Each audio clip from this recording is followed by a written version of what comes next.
Bonjour et bienvenue à l'édition de ce matin. Nous allons nous entretenir sur détruire cette mentalité de limitation. Et les passages sur lesquels nous allons nous entretenir sont tirés de l'évangile de Jean au chapitre 6, versets 4 à 11. Il est écrit: Or la Pâque, la fête des Juifs, était proche. Ayant levé les yeux et voyant qu'une grande foule venait à lui, Jésus dit à Philippe: Où achèterons-nous des pains pour que ces gens aient à manger? Il disait cela pour l'éprouver car il savait ce qu'il allait faire. Philippe lui répondit: Les pains qu'on aurait pour 200 deniers ne suffiraient pas pour que chacun en reçoive un peu. Un de ses disciples, André, frère de Simon-Pierre, lui dit: Il y a ici un jeune garçon qui a 5 pains d'orge et 2 poissons. Mais qu'est-ce que cela pour tant de gens? Jésus dit: Faites-les asseoir. Et il y avait dans ce lieu beaucoup d'herbes. Ils s'assirent donc au nombre d'environ 5000 hommes. Jésus prit les pains, rendit grâce et distribua à ceux qui étaient assis. Et il leur donna de même les poissons autant qu'ils en voulurent. Cette parabole de multiplication des pains et du poisson sont répertoriées dans les 4 évangiles. Mais nous allons utiliser celle de l'évangile de Jean pour un but précis. Au travers d'un tout petit, le Seigneur a transformé quelque chose et a apporté de l'abondance. Nous voyons qu'il y avait 3 challenges auxquels Jésus faisait face. Le premier challenge était celui de l'espace, le lieu dans lequel il se trouvait. Ce lieu était reculé de la ville, un peu coupé de la ville, loin des marchés, loin de l'agglomération, où il avait attiré le peuple pour leur parler de la bonne nouvelle. Mais il se trouve que, après avoir parlé de cette bonne nouvelle, le peuple avait faim. C'était donc le premier challenge, celui de l'espace, de la localisation. Tout comme il arrive à chacun d'entre nous de nous trouver dans les lieux qu'on estime non productifs. On estime notre emploi non productif, on estime qu'on s'est installé pour faire un business dans un lieu non productif. Ce lieu était techniquement non productif. Le deuxième challenge était celui du temps. L'heure était avancée. Il n'y avait plus beaucoup de temps et il fallait se séparer de cette foule qu'on avait nourrie spirituellement et qu'il fallait nourrir physiquement. Une multitude affamée, la Bible parle de 5000 personnes, 5000 hommes, sans associer les femmes.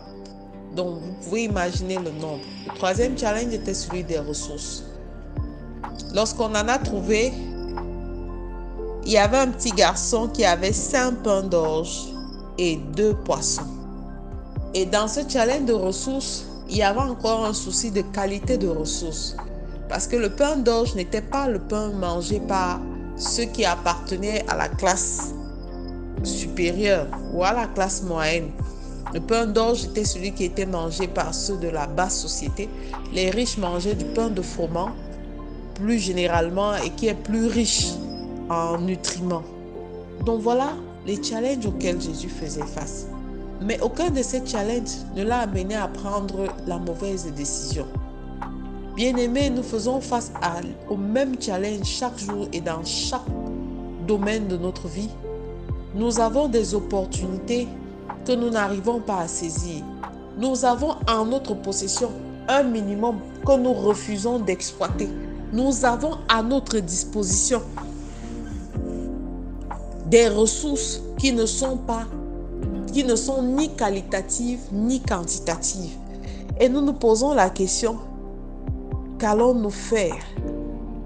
Mais il y a 2 options pour détruire cette mentalité de limitation qui habite la plupart des enfants de Dieu. La première, c'était de renvoyer la foule, c'est-à-dire fuir le défi. Renvoyer les gens sans manger et abandonner. La deuxième option, c'était celle de pouvoir à leurs besoins.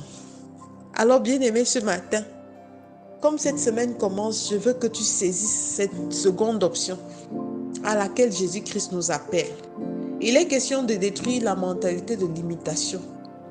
Les gens se plaignent de la stagnation. Mais qu'est-ce que nous-mêmes nous faisons pour sortir de la stagnation? Que faisons-nous nous-mêmes pour catalyser ce potentiel que Dieu a mis en nous? Que faisons-nous pour utiliser cette foi qu'il a mis en nous? Une chose, c'est la meilleure, c'est d'affronter, c'est de saisir l'opportunité plutôt que de la laisser passer et te dire j'attendrai une autre occasion. Il est temps, avec les ressources, avec la force, avec le potentiel que Dieu t'a donné, de saisir cette opportunité. Bien aimé, ce n'est que comme ça que tu détruiras cette mentalité que tu as à la limitation. Non, je n'ai pas, non, je ne peux pas, je n'arrive pas et tout. Non, vas-y avec ce que tu as. En toi vit l'esprit qui a ressuscité Jésus-Christ des morts. En toi vit le plus grand. Alors lève-toi et dis-toi que tu affronteras désormais les challenges avec une autre vision. Regardez, ce n'est pas la position qui devrait te bloquer. Ce n'est pas un emplacement ou un lieu productif ou non productif selon ce que la plupart des personnes ont l'habitude de dire. Ce n'est pas ça qui doit te freiner.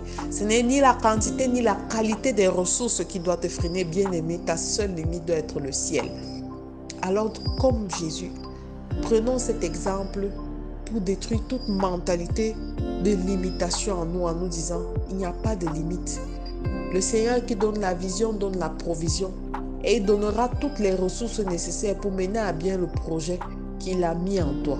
Alors arrête de laisser partir toutes tes opportunités et d'attendre une opportunité un jour particulier. Non, chaque jour que le Seigneur fait est un jour qu'il fait pour un but et c'est un jour propice pour affronter les réalités de la vie et regarder les choses différemment.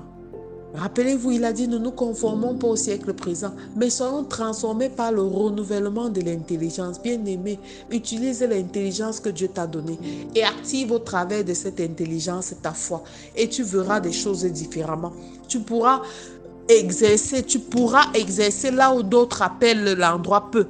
Le Seigneur est sur le point de faire quelque chose pour quelqu'un cette semaine. Il va transformer le peu que tu as en abondance. Il va transformer le lieu où tu te retrouves en lieu de productivité exagérée. Fais-lui seulement confiance. Amen. Alors je te recommande de faire cette prière avec moi, Père éternel. Je te bénis et je te rends grâce pour ce message, Seigneur. Aide-moi à détruire, Père éternel, cette mentalité de limitation. Et donne-moi de pouvoir, comme toi, tu l'as appris à tes disciples, saisir, apprends-moi à saisir des opportunités pour l'avancement de ton œuvre et pour ta gloire. Au nom de Jésus-Christ, nous avons prié. Amen, amen, amen. Je vous souhaite de passer une excellente semaine. Je suis la révérende Sonia Antoinette. Shalom.